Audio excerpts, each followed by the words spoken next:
Oke, assalamualaikum warahmatullahi wabarakatuh. Perkenalkan, nama saya Nazara Amsyar Azizi dengan NIM 240201110278.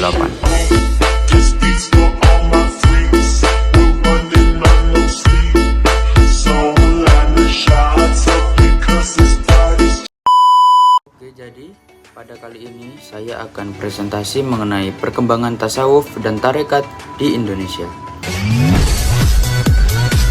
Oke, jadi di sini saya dari kelompok 13 yang menjelaskan mengenai masuknya tarekat di Nusantara. Masuknya tasawuf dan tarekat di Indonesia merupakan bagian penting dari perkembangan Islam di Indonesia itu sendiri. Berikut adalah proses dan pengaruhnya. Yang pertama adalah tasawuf.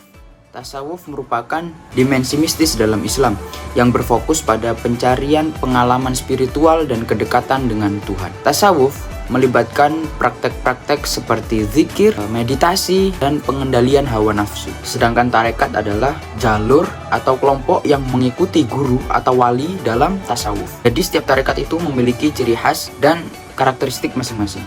Yang kedua, sejarah masuknya. Tasawuf dan tarekat masuk ke Nusantara didominasi dengan jalur perdagangan dan ulama dari Timur Tengah ataupun India. Jadi pada abad ke-13 hingga 15 yang sama halnya dengan masuknya Islam ke Indonesia, mereka juga membawa ajaran tasawuf. Peran Wali Songo juga menjadi bagian dari sejarah masuknya tasawuf di Indonesia. Karena Wali Songo khususnya di Jawa, di Pulau Jawa, mereka menyebarkan agama Islam dengan memegang prinsip-prinsip tasawuf, sehingga mudah diterima oleh masyarakat lokal yang dulunya beragama Hindu ataupun Buddha.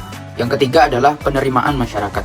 Poin pertama adalah sinkretisme. Seperti yang sudah dijelaskan barusan mengenai warga Indonesia kebanyakan dulunya adalah menganut ajaran Hindu dan Buddha. Jadi dengan adanya sinkretisme ini, maksudnya adalah Wali Songo tidak merubah keseluruhan yang sudah menjadi budaya warga Indonesia, khususnya warga Jawa. Tetapi mereka itu menghilangkan keburukannya dan menetapkan budayanya, hingga masyarakat itu mudah menerima karena tidak jauh dengan budaya yang diajarkan dulu.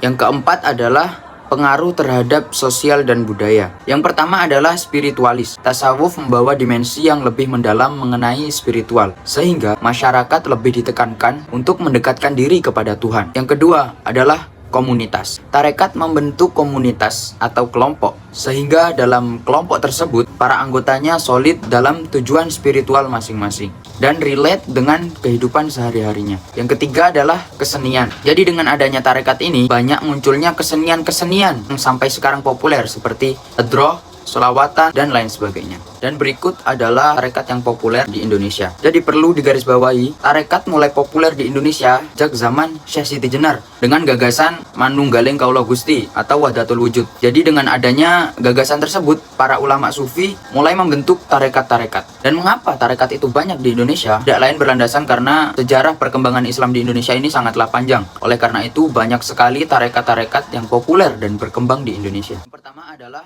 Tarekat Naksabandiyah, didirikan oleh Imam Bahauddin Naksaband di Bukhara, Uzbekistan, yang mana tarekat ini menekankan zikir secara diam atau zikir kaf. Pengikutnya kebanyakan pada kalangan pesantren dan komunitas tradisional. Yang kedua adalah Tarekat Qadiriyah, didirikan oleh Syekh Abdul Qadir Al-Jailani di Baghdad atau negara Irak, yang mengedepankan zikir dahr atau zikir keras. Dan tarekat ini sangat populer di Pulau Jawa dan Madura. Yang ketiga adalah Tarekat Qadiriyah wa Naksabandiyah, merupakan gabungan dari tarekat Naksabandiyah dan Qadiriyah, yang mana menyeimbangkan ajaran Qadiriyah zikir jahr dan Naksabandiyah zikir kaf atau secara pelan-pelan.